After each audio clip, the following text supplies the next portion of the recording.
Namaskar. I welcome you on the portal English Wale Achar. This is DB Singh, and today's our topic is pronoun. This is the table of parts of speech, and you can see the 8 kinds of parts of speech. Today's with the different color a box you can see pronoun. So this is our today's topic, pronoun. A pronoun is a word used instead of a noun or another pronoun. यानी pronoun एक ऐसा word है जो कि किसी noun या another pronoun के जगह पे यूज होता है, यानी ये नाउन और किसी अन्य प्रोनाउन का प्लेस ले लेता है, दैट इज प्रोनाउन. देख लेते हैं कुछ example. Mary went for a walk, she went for a walk. Sentence same ही है, लेकिन यहाँ पे मैरी यूज़ किया है या शी यूज़ किया है, तो क्या डिफरेंस है हम देख लेते हैं. In the second sentence she is a pronoun that takes the place of the noun Mary. देखिए हमने कहा था कि मैरी वेंट फॉर वॉक, इसमें कहा शी वेंट फॉर वॉक, तो यहाँ पे मैरी का प्लेस ले लिया शी ने. तो शी जो यूज़ हुआ है मैरी के प्लेस पे यूज़ हुआ है, यानी कि नाउन था मैरी, मैरी को रिप्लेस कर दिया शी से. तो जब भी किसी नाउन को रिप्लेस करेंगे किसी अदर वर्ड से, दैट इज प्रोनाउन. अब बात करते हैं kinds of pronoun. There are 9 kinds of pronoun. मैंने 9 काइंड्स में इसको डिवाइड किया है. 9 तरह से हम लोग इसको पढ़ेंगे. क्या है वो? Personal pronoun, reflexive pronoun, emphatic pronoun, indefinite pronoun, relative pronoun, demonstrative pronoun, interrogative pronoun, distributive pronoun and possessive pronoun. तो वन बाय वन हम देखते हैं. Let's see personal pronoun. मैं अभी एक बात और यहाँ बता दूँ हम आपको, पर्सनल प्रोनाउन भी हमने 2 टाइप्स में डिवाइड कर रखा है, सब्जेक्ट प्रोनाउन और ऑब्जेक्ट प्रोनाउन. तो देखिए इसके पहले इसको डिस्कस कर लेते हैं. A personal pronoun refers to the one speaking, यानी पर्सनल प्रोनाउन वो रेफर करता है द वन स्पीकिंग, जो बोल रहा है, द वन स्पोकन टू, जिसके लिए बोला जा रहा है, और द वन स्पोकन अबाउट, या जिसके बारे में बोला जा रहा है. फाइन.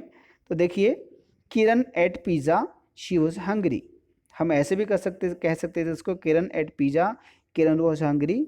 बार बार किरण का ना यूज़ करके इस बार हमने किया है किरण को शी से, यानी किरण को रिप्लेस कर दिया शी. शी किरण के जगह आया, किरण के लिए आया. Fine. That she is a personal pronoun. और मैं बताऊं आपको, the word she is a personal pronoun that refer to a किरण.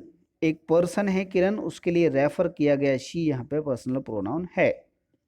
देखिए और क्या क्या ऐसे वर्ड्स हो सकते हैं जो रेफर किए जा सकते हैं या रिप्लेस किए जा सकते हैं. सिंगुलर भी हो सकते हैं, प्लूरल भी हो सकते हैं. तो मैं एक बार बताना चाहूँगा. First person, second person, third person. 3 person होते हैं. I, me, my, mine. We, us, our, ours. You, your, yours. You, your, yours. He, him, his, she, her, hers, it, its, they, them, their, theirs. These all are. अब देखिए बात करते हैं subject pronoun. मैंने कहा था अभी हम पर्सनल प्रोनाउन को 2 काइंड्स में डिवाइड कर लेते हैं, सब्जेक्ट प्रोनाउन और ऑब्जेक्ट प्रोनाउन. तो first we are going to discuss subject pronoun. A subject pronoun is used as the subject of a sentence. Subject sentence का सब्जेक्ट के रूप में आता है, यानी सेंटेंस का सब्जेक्ट होता है.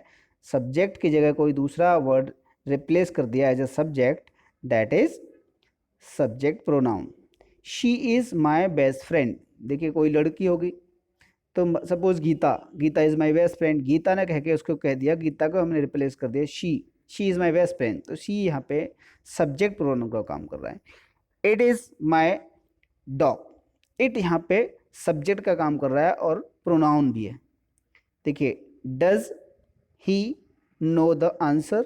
ही यहाँ पे सब्जेक्ट है, और देखिए कोई आप देख सकते हैं नाउन तो नहीं है, तो कोई प्रोनाउन ही हो सकता है, किसी का प्लेस लिया हुआ है इसने. यू एंड आई, कोई पर्सन है, दोनों के बारे में बात कर रहे हैं और सब्जेक्ट का काम कर रहे हैं, तो these all are subject pronoun. Subject pronoun क्या क्या हो सकते हैं, सिंगुलर प्लूरल दोनों में देख लेते हैं। I, you, he, she, it, whoever, these all are singular subject and they all are pronoun। Plural में देख लेते हैं, we, you, they all are plural and they all are, you can say, subject pronoun। Use होते हैं according to the sense. Subject pronoun के बाद आता है ऑब्जेक्ट प्रोनाउन। मैंने जैसे बताया टू काइंड्स में डिवाइड कर लेते हैं। An object pronoun is used as the direct indirect object और the object of a preposition. देखिए ये मैं आपको बताऊं, जब भी आप एक्टिव पैसिव को पढ़ेंगे तो आपको वहाँ पे ऑब्जेक्ट की ज़रूरत होती है। ऑब्जेक्ट को सब्जेक्ट बनाते हैं, सब्जेक्ट को ऑब्जेक्ट बना देते हैं। तो उस कंडीशन में हमें पढ़ने को मिलेगा दो तरह के ऑब्जेक्ट हमें मिलते हैं, डायरेक्ट और इनडायरेक्ट। फाइन। और ऐसे डायरेक्ट और इनडायरेक्ट प्रोनाउन वर्ड को हमने किसी और से रिप्लेस कर रखा है, दैट इज क्या, object pronoun. Fine. He give the book to me, sorry give the book to me. देखिए गिव द बुक, एक ऑब्जेक्ट यहाँ पे द बुक भी है और एक ऑब्जेक्ट है मी, तो ये यहाँ पे प्रोनाउन है और ऑब्जेक्ट भी है। द टीचर गेव हर अ रेपरेंड। देखिए आप देख सकते हैं हर यहाँ पे ऑब्जेक्ट है और ऑब्जेक्ट प्रोनाउन भी है। I will tell you a story, you यहाँ पे क्या है, ऑब्जेक्ट है और प्रोनाउन है। Susan read it to them, यहाँ पे देखिए दो, इट और them both are pronoun and both are subject object. अब ऑब्जेक्ट प्रोनाउन होते क्या हैं, सिंगुलर प्लूरल दोनों में देख लेते हैं। Me, you, him, her, it, whom, whoever, you, us and them। Fine. अब हम सेकंड नेक्स्ट प्रोनाउन का काइंड है हमारा रिफ्लेक्सिव प्रोनाउन, उस पर देखते हैं। A reflexive pronoun is a pronoun that refers to the subject and is necessary to the meaning of the sentence. देखिए मैं एक बार क्लियर करूँ यहाँ, रिफ्लेक्स प्रोनाउन रिफ्लेक्ट करता है किसको, सब्जेक्ट को। वो सब्जेक्ट के लिए ही काम करता है, सब्जेक्ट के लिए ही बात बताता है। यहाँ पे एक ध्यान रखने वाली बात है, क्योंकि एक और इससे आने वाला प्रोनाउन आगे वो कंफ्यूज करेगा, तो पहले हमें उससे रिफ्लेक्सिव को ध्यान से पढ़ लेना होगा, समझ लेना होगा। यानी एक ऐसा प्रोनाउन जो सब्जेक्ट को रिफ्लेक्ट करेगा and is necessary to the meaning of the sentence, और उस सेंटेंस के मीनिंग बनाने के लिए बहुत नेसेसरी होगा, यानी उसके बिना वो नहीं तो सेंटेंस नहीं। It ends with self and selves. इसकी सबसे बड़ी पहचान ये है कि रिफ्लेक्सिव प्रोनाउन जो होता है वो सेल्फ और सेल्फ से क्या होता है, एंड होता है। देखिए आगे, Bob enjoyed himself at the gym. मैंने कहा बहुत ज़रूरी होता है, Bob enjoyed at the gym. ठीक है, बॉब ने जिम पे, देखिए बॉब इसके बिना बेकार है। हिमसेल्फ जो यूज़ हुआ है बॉब के लिए यूज़ हुआ है, ये सब्जेक्ट के लिए काम करता है। तो himself is a reflexive pronoun, it is necessary for the sentence. Sentence इसके बिना बेकार है, इसके लिए ज़रूरी है टू मेक सेंस, सेंस नहीं बनेगा। तो यानी ये सब्जेक्ट और ये दोनों एक ही बात होते हैं, एक दूसरे पे डिपेंड होते हैं। फाइन, रिफ्लेक्सिव प्रोनाउन था। आगे देख लेते हैं एम्फेटिक प्रोनाउन। मैंने कहा थोड़ा सा अंतर होता है। An emphatic pronoun emphasize a noun और अनदर प्रोनाउन, यानी खाली सब्जेक्ट के लिए काम नहीं करता। It is not necessary to the meaning of the sentence, और सेंटेंस का मीनिंग के लिए ज़रूरी नहीं होता, यानी ज़रूरी नहीं है इसका यूज करना। ये सेंटेंस में नहीं है तो ऐसा नहीं है कि सेंटेंस का सेंस नहीं निकलेगा। Do you decorate the room, देखिए क्या तुमने रूम डेकोरेट किया, इतना काफ़ी था। योर सेल्फ, अपने आप। फाइन, ये डिपेंड नहीं है सब्जेक्ट पे, ये इसको एम्फेटिक नहीं कर रहा, एम्फसाइज नहीं कर रहा किसी। देखिए नाउन प्रोनाउन को एम्फसाइज करता है दोनों को, लेकिन it is not depend on subject. तो yourself is not necessary to include, जरूरी नहीं था यहाँ पे करने के लिए। हम ऐसे भी कह सकते हैं इसको, do you decorate the room, है ना, क्या आपने रूम बनाया, क्या इसको ऐसे बोला, क्या आपने अपने आप रूम डेकोरेट किया। तो ये मैंने कहा कि ये डिपेंड नहीं होता और नेसेसरी नहीं होता। आगे देखते हैं रिफ्लेक्सिव और ये दूसरा जो हमने पढ़ा एम्फेथेटिक होता क्या है, दूसरा नाम इसका इंटेंसिव भी बोल देते हैं। इनके एग्जांपल्स देख लेते हैं। My self, your self, him self, her self, itself. इसमें आवर सेल्फ्स, योर सेल्फ्स और देम सेल्फ ये होते हैं। सिंगुलर प्लूरल दोनों की बात कर रहे हैं। इंडेफिनिट प्रोनाउन पे आ जाते हैं। An indefinite pronoun is a pronoun that refers to persons, places और things in general. It may और may not be specially named. मैंने बताया मैं ये इंडेफिनिट होते हैं, कोई डेफिनेट नहीं होते, है ना, जनरली यूज हो जाते हैं और ये जरूरी नहीं है किसी स्पेशल या स्पेसिफिकली बोला जाए।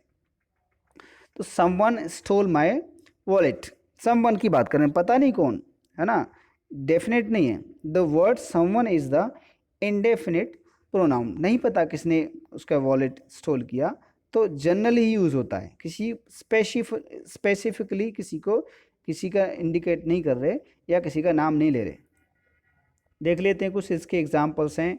एनीबडी, एनीवन, ये सिंगुलर प्लूरल दोनों में है। Each, either, ever, every, everyday, everyone, neither, nobody, no one, nothing, one, both, many, few, several, these all are the indefinite examples. Demonstrative, देखिए बहुत ही इंपॉर्टेंट होता है ये, आप कई बार कंफ्यूज होता है जब हम वहाँ पे एडजेक्टिव पढ़ते हैं और ये प्रोनाउन पढ़ते हैं, तो कन्फ्यूजन होता है बहुत ज़्यादा, इसको समझ लेना ज़रूरी है। A demonstrative pronoun is a pronoun that replace and points out a person, place, thing और आइडिया। यानी किसी को डेमोन्स्ट्रेट करता है, इंडिकेट करता है, इंगित करता है, ये है ना, रिप्लेस करता है किसी पॉइंट्स को। दीज आर सो, देखिए the word these is a demonstrative pronoun, किसी के बारे में तो बात कर रहे हैं, सोर क्या है ना, it replace the word lemon, fine, ये लेमन वर्ड को रिप्लेस कर रहा है, ठीक है। तो ये क्या है, डेमोन्स्ट्रेट नाउन है, इंडिकेट कर रहा है, किसी को पॉइंट कर रहा है, और एक ऐसा वर्ड है लेमन जिसके लिए जगह पे रिप्लेस हुआ है। तो कुछ ऐसे वर्ड क्या क्या हो सकते हैं, उसके एग्जाम्पल्स देख लेते हैं जो डेमोन्स्ट्रेटिव प्रोनाउन का काम करते हैं। This, that, these, those, fine. Next, interrogative pronoun. देखिए इंट्रोगेटिव वर्ड्स तो आप जानते ही हैं, और वे सारे प्रोनाउन का काम कैसे करते हैं। An interrogative pronoun introduce a question, who, whom and which are interrogative pronouns. Who wrote twilight, देखिए ये क्वेश्चन कर रहा है कि ये एक मूवी का नाम है, कह सकते हैं नोबल का नाम है, ये किसने लिखा। The word who is an interrogative pronoun, ये क्वेश्चन कर रहा है कि, तो और यहाँ पे प्रोनाउन का वर्क कर रहा है, फाइन। ऐसे जो वर्ड हैं जिसके जो वर्ड हैं उनको क्वेश्चन करते हैं या इंट्रोड्यूस कराते हैं, तो उस तरह के जो वर्ड्स होते हैं they are called interrogative. Next आइए relative pronoun. Relative pronoun is one which is used to refer to noun mentioned previously whether they are people, place, thing, animals or ideas. Relative pronoun can be used to join two sentences. कह रहा है कि one which used to refer noun, ऐसे noun को refer करते हैं जो पहले से ही मेंटेन है या पहले से ही मेंशन है। वेदर दे आर पीपल, वो पीपल भी हो सकते हैं, प्लेस भी हो सकते हैं, थिंग्स भी हो सकती हैं, एनिमल और आइडिया भी हो सकते हैं। और दूसरा इन्होंने कहा है कि ये दो सेंटेंस को जोड़ने का काम भी कर सकते हैं। who, whom, that, which, whoever, whomever and whichever, ये सब वर्ड्स होते हैं। देख लेते हैं कुछ examples. This is the place where we met, देखिए एक प्लेस को कहा कि पहले से ही मेंशन किसी को जगह वो इंडिकेट करता है और दो सेंटेंस को जोड़ता भी है।